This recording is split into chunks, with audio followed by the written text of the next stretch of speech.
봅시다. 믿음으로의 1%의 아멘. 이번 목요일에 전도를 나갔다가 80세 어르신을 한 분을 만났습니다.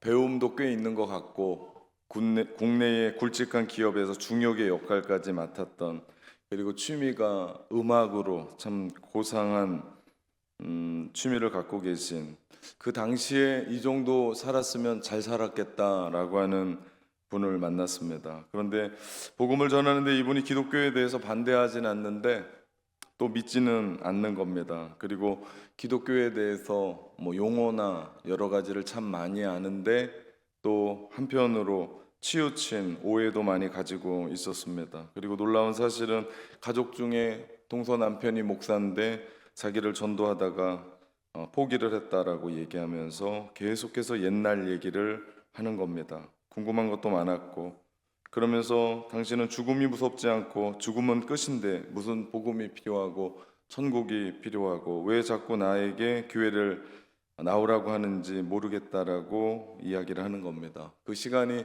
조금 길어졌어요. 그랬더니 저와 함께 전도 같이 나갔던 조성란 장로님이 자꾸 전도에 방해가 된다고 생각을 했던지 왔다 갔다 하면서 주 예수를 믿어라 그리하면 내 집이 구원을 얻으리. 자꾸 누가 누구에게 복음을 반대하는지 왔다 갔다 하면서 주 예수를 믿어라 그리하면 너와 내 집이 구원을 얻으리라 라고 얘기하면서 누가 방해를 하는지 모르게 했던 왔다 갔다 했습니다. 제가 그분에게 복음을 전했는데 그분이 그런 얘기하는 거예요. 선택은 내가 하는 겁니다. 그런데 그 결과도 내가 책임집니다. 제가 다 알고 있더라고요. 제 강적을 만났습니다. 그날 누가 그 80 먹은 분을 막을까? 그래도 하나님이 저에게 붙여준 분이라고 생각하고 전도를 하는데 참 안타까웠습니다. 예, 인정합니다. 과거 화려했던 것, 그리고 인정합니다. 잘 나갔던 것. 근데 그 옛날의 삶에 막혀서 더 이상 전진을 못하는 거예요. 제가 인정하지 않는 거 아닙니다. 그분의 고매한 삶 인정합니다. 근데 옛날이여의 노래를 이제는 그만 불러야 되는데 계속해서 옛날이여의 노래만 부르고 있는 그분이 너무나 안타까웠습니다. 과거는 과거고 지나간 건 지나간 거고 지금은 지금인데 그분에게 누구보다도 복음이 필요하고 예수님이 필요한 사람인데 그것을 보지 못하고 눈과 귀를 막는 것이었습니다. 그래서 너무나 안타까웠습니다. 우리가 사는 세상에는 눈에 보이지 않는 악한 영들의 영적인 전쟁이 존재합니다. 그래서 그 존재가 사람들을 꼭 붙잡고 있는 거예요. 그러니까 더 이상 전진을 못해요. 과거 인정하지 않지 않다니까요. 인정합니다.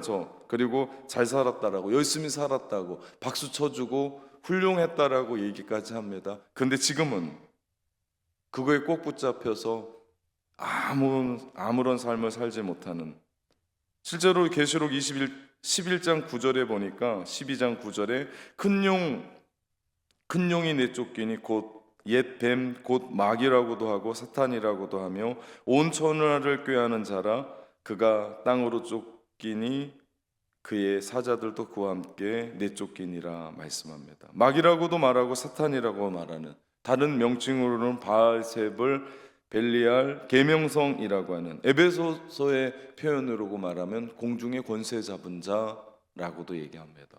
참 많은 다양한 이름들이 있어요.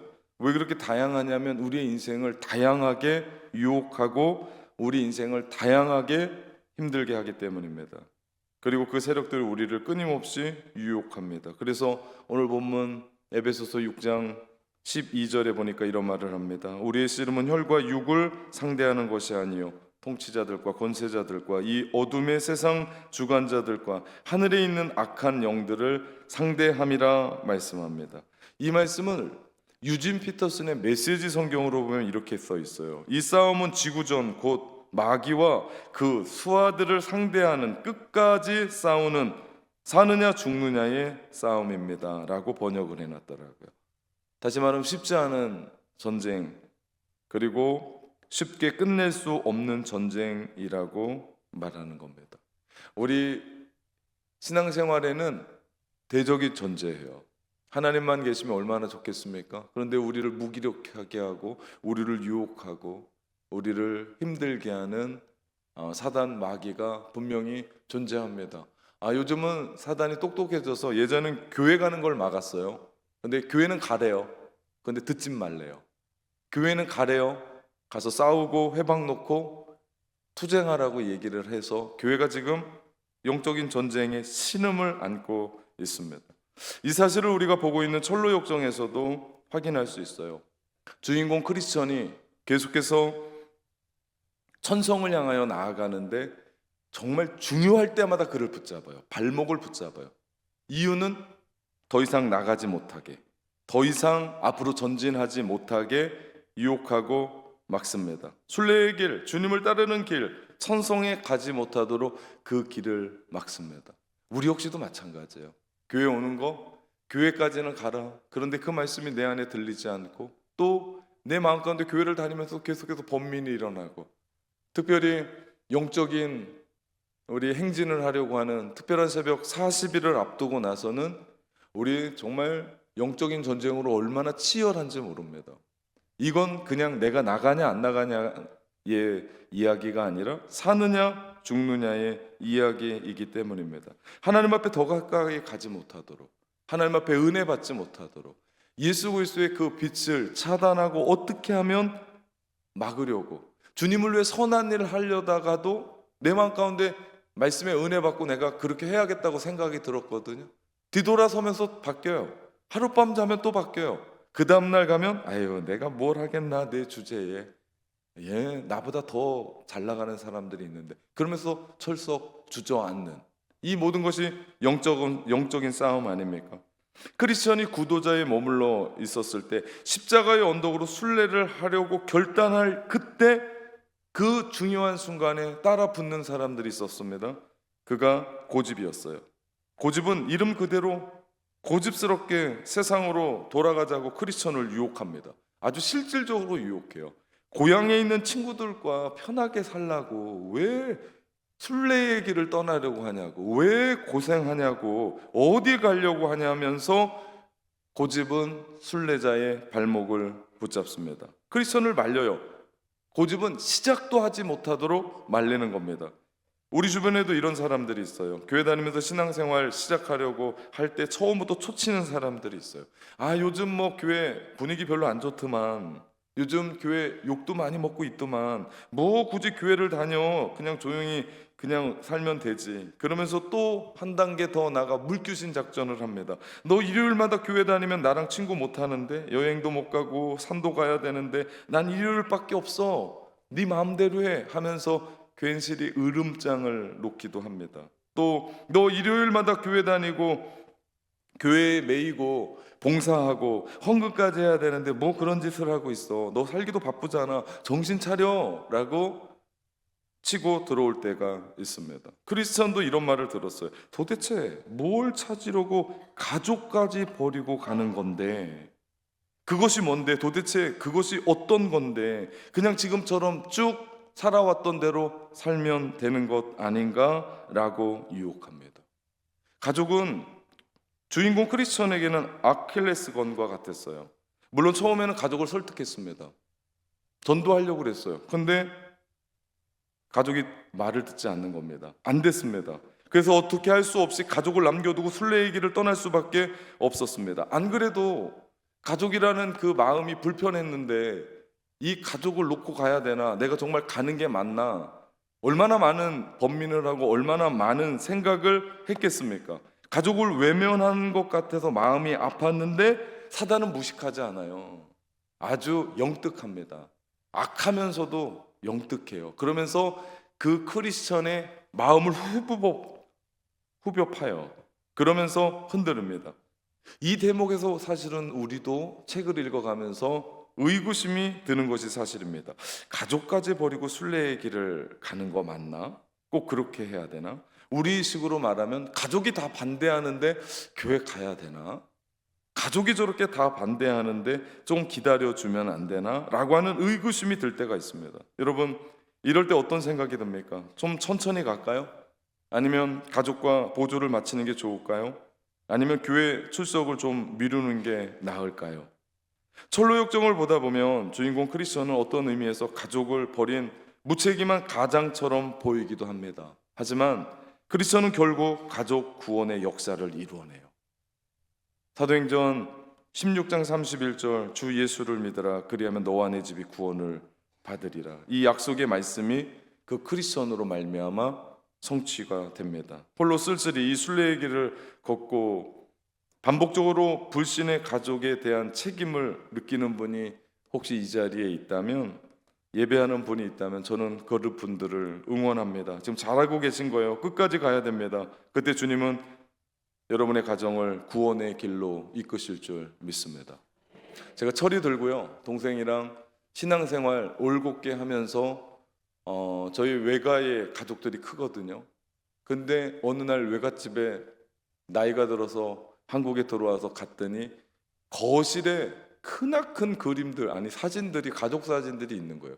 근데 어느 시점부터 제 동생이랑 제가 그 가족 사진에서부터 없기를 시작하는데, 그 시점이 제가 예수님을 만나고 제가 교회에 다니면서 그때부터 주일날 모였던 그 가족 모임에 가지 않았었던, 제가 여러분을 응원합니다. 그 일들로 말미암아 가정이 이상해졌냐? 아니요. 주께로 돌아오는 놀라운 일들이 일어났습니다. 여러분, 우리가 가족에 대한 생각이 우리는 커요. 어떻게 해야 되나? 갈등도 있습니다. 사단은 무식하지 않아요. 그 부분을 우리 가운데 흔들 겁니다. 오늘 주인공 크리스천이 내면의 갈등과 유혹이 있었습니다. 그때마다 크리스천을 지켜줬던 말씀이 있어요. 그 말씀이 누가복음 9장 62절이에요. 예수께서 이르시되 손에 쟁기를 잡고 뒤를 돌아보는 자는 하나님 나라에 합당하지 아니하니라. 또 한 사람, 처음 순례의 길에 고집과 함께 따라다녔던 사람이 변덕입니다. 이 변덕이라는 사람이 정말 이름 그대로 변덕이 죽을 듯해요. 이 사람은 고집과는 달리 순례의 길에 금세 동행했습니다. 얼마나 고마운 사람이었는지 몰라요. 나도 가세, 나도 한번 가면 좋겠네. 이유가 있었습니다. 이 변덕은 순례의 길에 잘못된 동기로 크리스천과 간 거예요. 무슨 얘기냐면, 이 순례의 길을 가면 부귀 영화를 얻을 줄 알았습니다. 근데 이게 웬일입니까? 길을 가다가 발을 헛디뎌서 절망의 늪에 빠져버렸어요. 죽을 고생하면서 정말 빠져나옵니다. 그러면서 어떻게 얘기합니까? 가차없이 비난하고 조롱하고 그 잘난 나라 당신이나 가버리라고, 그러면서 크리스천을 떠납니다. 이럴 땐 정말 초조합니다. 우리도 예수님을 믿고 신앙생활하는데 어려움이 닥치고 힘든 일이 가정하게 오면요, 정말 어떻게 할 수가 없습니다. 하나님, 내가 기도를 그렇게 했는데 왜 이것이 안 됐습니까? 하나님, 내가 예수 잘 믿겠다고 달려왔는데 왜 이런 마음이 내 마음 가운데 있습니까? 혹은 우리 가운데 비난이 달려오고, 비난이 우리 가운데 화살같이 달려오고, 나는 당신을 따라 교회 다니면 행복할 줄 알았는데 결과가 이게 뭐냐고, 내가 이러려고 교회 다녔냐고, 내가 이런 신앙생활 하려고 당신과 함께 왔냐고 하면서 등 돌릴 때는요, 정말 피눈물이 날 정도로 쉽지 않습니다. 힘이 빠집니다. 정말 열심히 신앙생활하고 내가 주님 앞에 거듭난 크리스천으로 주님 따라간다라고 이야기하는데, 이런 이야기를 멀리서 들리지도 않아요. 아주 가까운 사람에게 듣습니다. 적은 멀리 있지 않아요. 아주 가까운 데 있습니다. 그 적이 우리를 공격하는데 이유는 한 가지입니다. 나를 미워하는 게 아니에요. 나로 하여금 하나님의 은혜에 떠나가게 하고, 나로 하여금 예수 그리스도의 빛 안에서 그 빛을 보지 못하게 하는 겁니다. 그때 절망의 늪에서 낙심하고 있는 크리스천에게 손을 내미는 사람이 있습니다. 그 사람이 바로 도움이었습니다. 그 도움은 우리 신앙생활에 얼마나 큰 힘인지 몰라요. 성경은 얘기합니다. 요한복음 14장 16절의 말씀, 내가 아버지께 구하겠으니 그가 또 다른 보혜사를 너희에게 주사 영원토록 너희와 함께 있게 하리니. 보혜사는 성령님의 별칭입니다. 성령님을 원어로 보면 파라클레토스, 파라는요 옆에 있다, 클레토스는 부르다라는 얘기예요. 옆에서, 곁에서 부른다, 다시 말하면 곁에서 도와주는 분, 그분이 성령님이에요. 우리 한국말로는 정말 딱 맞는 번역이 동행자, 라는 뜻입니다. 우리가 이 신앙생활 해 가는데요, 악한 세력도 눈에 보이지 않지만 성령님도 눈에 보이지 않아요. 그렇지만 우리를 도우세요. 특별히 성령님이 우리를 돕는다라고 하는 부분 중에 특별히 강조하고 있는 것이 기도입니다. 내가 기도를 돕겠다. 우리가 연약하여 기도하지 못할 때, 우리가 한숨 짓고 아무것도 할 수 없을 때 내가 너희를 돕겠다라고 말씀하시는 분이 성령님이세요. 이 신앙생활 내가 혼자 하는 게 아니에요.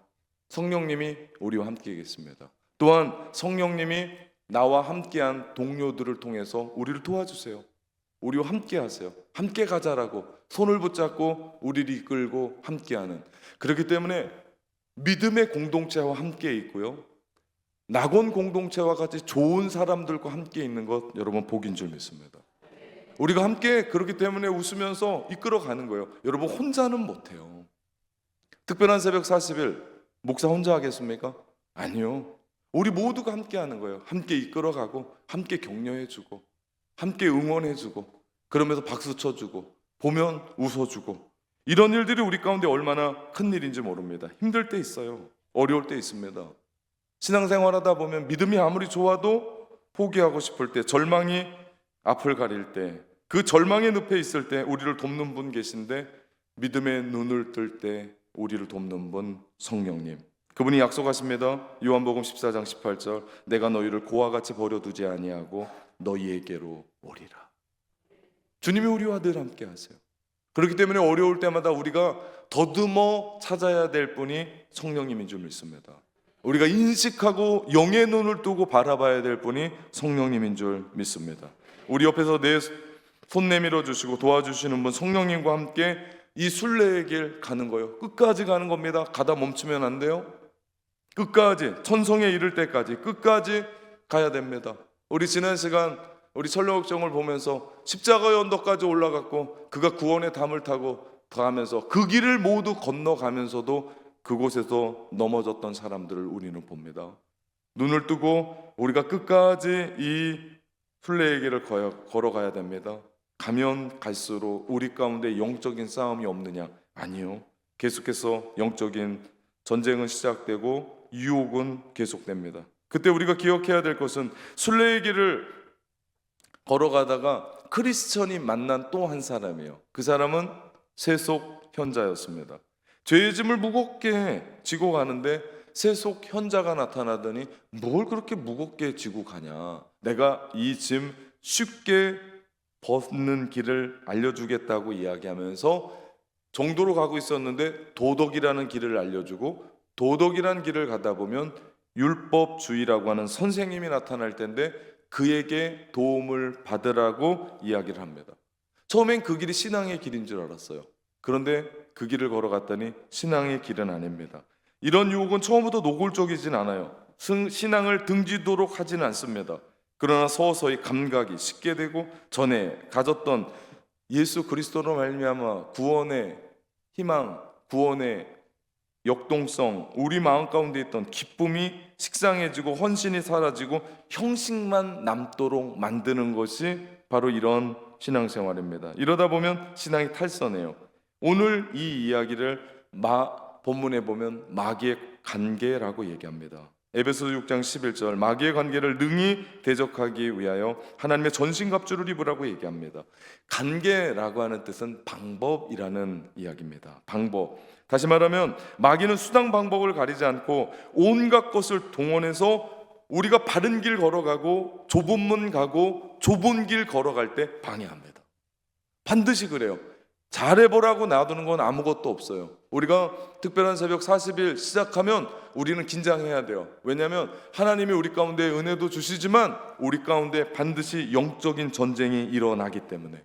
요즘은요, 가끔 드라마나 영화나 매스컴이나 공영방송을 보면 무당, 접신 혹은 점, 사주, 사후의 세계, 그 어떤 이야기들, 기독교적이지 않는 어떤 이야기들이 버젓이 들어가서 그것을 또 교묘하게 미화하고 사람들로 하여금 혹하게 만듭니다. 그러면서도 이상하지 않게 생각해요. 그런데 그 말도 안 되는 사람들이 가끔 이렇게 보면 그 나쁜 짓 하면서도 할렐루야도 외치고 나쁜 짓 하면서 십자가 걸어가고, 야, 제가 볼 때마다 이건 정말 악해도 너무 악하다. 그렇게까지 동종업비해서 그럴 필요는 없는데 제가 그런 생각을 합니다. 악합니다, 악해. 앞에 소개된 어떻게 보면 간접 공격일지 모르나 마귀는 직접 공격을 해올 때 크리스천은 겸손의 골짜기에 들어가서 아볼로온의 공격을 받습니다. 여러분, 우리가 기억해야 될 것이 있어요. 영적인 전쟁이 있지만 두려워하지 않을 이유는 이미 예수 그리스도의 십자가로 말미암아 우린 승리했습니다. 주님이 다시 재림하여 오실 때 완전히 그 악의 무리는 둘째 연못에 주님이 보내서 완전히 끝낼 겁니다. 그런데 지금 잔재가 남아 있어요. 다시 말하면 주님 올 때까지. 그 잔재는 제가 예전에 봤던 부분이어서 아무리 찾아도 안 나오더라고요. 누구에게 그려달라고 해야 되든지. 십자가에 묶여있는 개 한 마리, 이게 사단이라고 생각하면 돼요. 우리를 해코지는 못해요. 그런데 우리가 십자가 앞으로 가려고 하면 이 개가 어떻게 해요? 왕 하고 짖어서 우리라고 두렵게 만들어요. 다가가지 못하게 만드는 것이 사단의 존재예요. 절대 우리를 해코지하거나 우리를 어떻게 할 수가 없어요. 그러니까 사단이 잘하는 게 뭐예요? 말로 유혹하는 거예요. 넘어지게 하는 거예요. 실망하게 하는 거예요. 그때마다 우리가 이 영적인 세계에 대해서 눈을 뜨고 어떻게 해야 돼요? 아, 올 게 왔구나. 그러면서 두려워하지 말고 십자가로 다가갈 때 그 십자가에 묶여 있었던 개는 절대 풀려지지 않고, 그 개는 우리를 물지도 못하고, 그 개는 하는 게 뭐다? 짖는 것밖에 없다. 그럼 개가 짖으면 어떻게 해야 돼요? 기차는 가면 돼요. 그죠? 개가 짖는다고 기차가 서는 거 봤습니까? 우리 믿음의 그리스도인들은 기차예요. 아멘 좀 합시다. 네. 개가 짖는다고 우리가 뭐 이렇게 탈선하고 뭐 흔들리고 그럴 필요가 없어요. 너는 짖는 거고 우리는 가는 겁니다. 그것 때문에 어려워하지도 마십시오. 그것 때문에 실망도 하지 마십시오. 그것 때문에 마음 가슴 아리도 하지 마십시오. 그것 때문에 마음 아파도 하지 마십시오. 이것이 사단의 실체다. 이렇게 우리가 알고 나면 두렵지 않아요. 무섭지 않습니다. 왜? 주님이 나와 함께 계시고 성령님이 나를 도우시니 이 영적인 전쟁에서 우리는 이길 줄 믿습니다. 우리 아블론, 사탄, 마귀 혹은 뱀이라고 불리는 이 싸움에서 치열함을 존 버년이 이렇게 묘사합니다. 철로역정에 보면 지옥 같은 포효와 소름 끼치는 목소리를 상상조차 할 수 없을 것이다. 그리고 크리스천은 폐부부터 터져나오는 탄식과 신음소리도 얼마나 처절했는지 모른다라고 이 책은 쓰여 있습니다. 크리스천은 다행히 가지고 있었던 방패로 악한 자의 불화살을 막아내며 우기를 모면합니다. 그래서 본문은 이 어둠의 세상 주관자들과 하늘에 있는 악한 영들을 상대하기 위해서 하나님의 전신갑주를 입으라. 전신갑주는 예수 그리스도입니다. 우리가 예수 그리스도로 옷 입고, 다시 말하면 주님과 동행하는 거예요. 내가 주님을 닮아가는 거예요. 주님과 함께 주님 안에서 걸어가는 것, 이것이 하나님의 전신갑주입니다.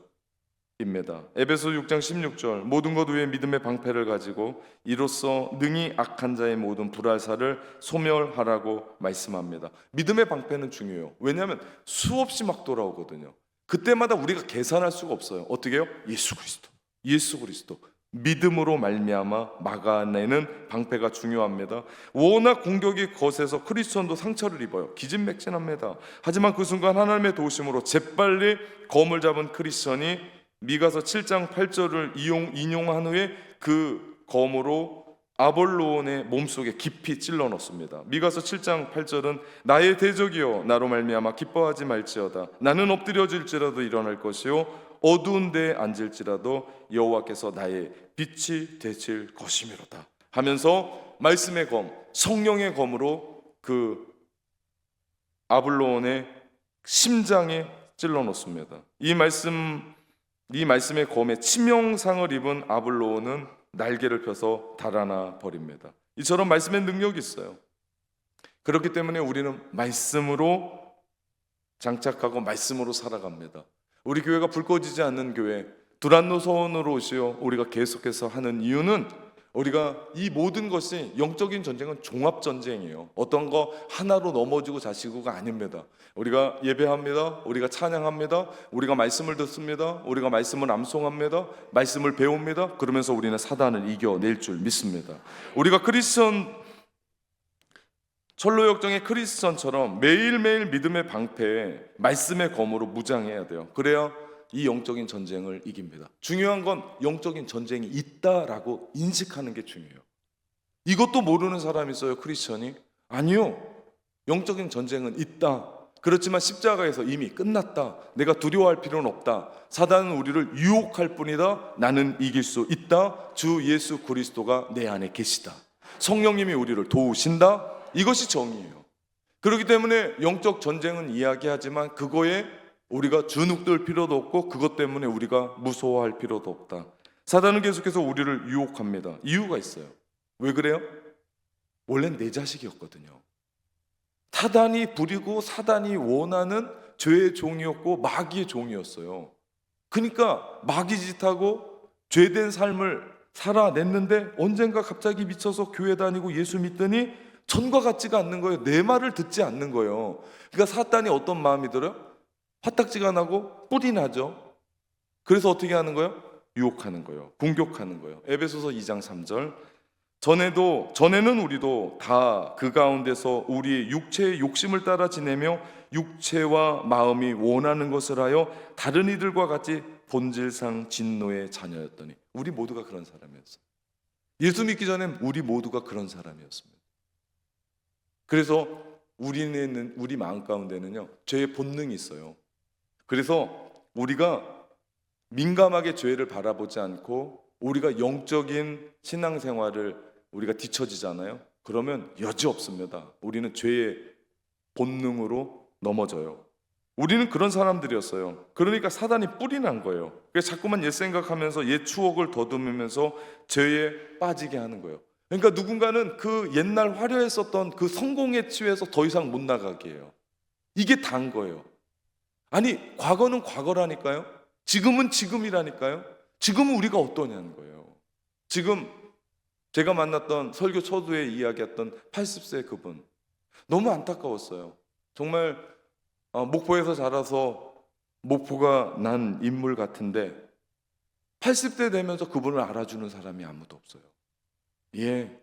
그러면 그의 마음 가운데 좀 마음을 돌이켜서 이러면 안 되겠다라고 생각하고 내가 또 다른 걸 받아들여야 되는데 받아들일 수가 없는, 이미 꽉 붙잡은, 사단은 이미 예수 그리스도의 십자가의 사건으로 패배했어요. 우린 그것을 압니다. 우리를 직접 공격하지 못한다고 얘기했습니다. 우리를 흔들 뿐이라고 얘기했어요. 게임은 끝난 거예요. 에베소 5장 2장 5절 6절. 허물로 죽은 우리를 그리스도와 함께 살리셨고 또 함께 일으키사 그리스도 예수 안에서 함께 하늘에 앉히시니. 우리는 예수님 안에서 주인이 바뀐 사람들이에요. 예전에 마귀가 우리의 주인이었어요. 그러니까 마귀짓하고 살았죠. 가만 보십시오. 예수 믿지 않는 사람들 어떻게 하고 사는지, 어떤 말을 하고 사는지, 어떤 행동을 하고 사는지 가만 보면 누굴 닮았을 거예요? 마귀 닮았습니다. 왜 그래요? 주인이 마귀였기 때문에. 그런데 예수 그리스도로 말미암아 우리는 하나님의 자녀가 되었어요. 그러니 그들이 하는 것을 보십시오. 눈물 납니다. 어때요? 하나님의 자녀예요. 하나님이 보이는 거예요. 하나님이 하시는 그 일들이 그 안에 있는 겁니다. 사단의 나라에서 하나님의 나라로 바뀐 사람들이 우리고 하나님의 자녀가 되었습니다. 그러나 여전히 마귀의 종로로 타고 그렇게 살고 있다는 것을 모른 채 죽어가는 영혼들이 얼마나 많은지 몰라요. 그렇기 때문에 우리가 뭐 해야 돼요? 때를 얻든지 못 얻든지 전도해야 됩니다. 그래서 우리는 크리스마스에는 복음을, 크리스마스 새생명 축제 준비하고 있습니다. 여러분의 전도 대상자 VIP를 놓고 이번 특별한 새벽 40일에 함께 들어가서 한 영혼 죽게로, 이게 첫 번째 기도 제목이에요. 내일 여러분에게 특별한 새벽 40일 기도 노트와 그런 부분을 하나씩 나눠줄 겁니다. 거기에 보면 첫 번째가 한 영혼 죽게로입니다. 한 영혼 죽게로. 정말 이번에 하나님께서 우리 공동체 가운데 주시고자 하는 놀라운 은혜로 한 영혼 죽게로, 내년에 도전 400에 800 숫자가 아닙니다. 한 영혼 살리느냐 죽느냐 죽이느냐. 영적인 전쟁도요, 사느냐 죽느냐의 기로에 있는 것처럼 전도 역시도 사느냐 죽느냐의 이야기입니다. 우리가 거대한 안목 속에 한 영혼이 주께로 돌아오는 새생명 축제, 또 2026년 한 해가 되도록 우리가 특별히 영적으로 무장해야 돼요. 우리 특별한 새벽 40일도 마찬가지고요. 내년에 우리가 이미 도전했습니다. 이미 선포했어요. 도전 400에 800. 영적인 전쟁은 시작된 겁니다. 교회 안에 이미 시작됐지만 여러분 걱정하지 마십시오. 아직도 우리의 삶에, 가정에, 교회에, 국가와 민족 간에, 지구촌에 이 전쟁은 계속됩니다. 이것은 우크라이나와 아직도 끝나지 않은 러시아의 전쟁만이 아니에요. 우리의 삶에는 이 영적인 전쟁의 소용돌이에 있다. 그래서 어떤 사람은 낭망하고 떨어지고 어떤 사람은 힘겨워하고, 그때마다 우리가 어떻게 해야 돼요? 기도해 줘야 되고 도와줘야 되고, 어떨 땐 안 되면 밥이라도 사줘야 되고, 안 되면 커피라도 한 잔 사줘야 되고, 그래서 함께 이야기하며 영적 전쟁에서 우리가 함께 전우들 아닙니까? 함께 피 흘리며 살아난 사람들 아닙니까? 그럼 우리가 함께 어깨 동무하며, 우리가 특별한 새벽 40일 우리가 함께 하면서 요한계시록 보았던 것처럼 우리가 함께 어깨 동무하면서 그 길을 걸어갈 때 우리는 하나님의 말씀 성령의 검으로 영적 전쟁에서 승리자로 서게 될 줄 믿습니다. 우리뿐만이 아니에요. 우리 모두가 함께 그런 영적인 전쟁의 승리자로 서서 내일부터 시작하는 특별한 새벽 40일을 이겨내고 2026년 도전 400에 800 뛰어넘고 이겨내는 우리 낙원교회, 낙원교회 성도들 되기를 주님의 이름으로 축원합니다. 우리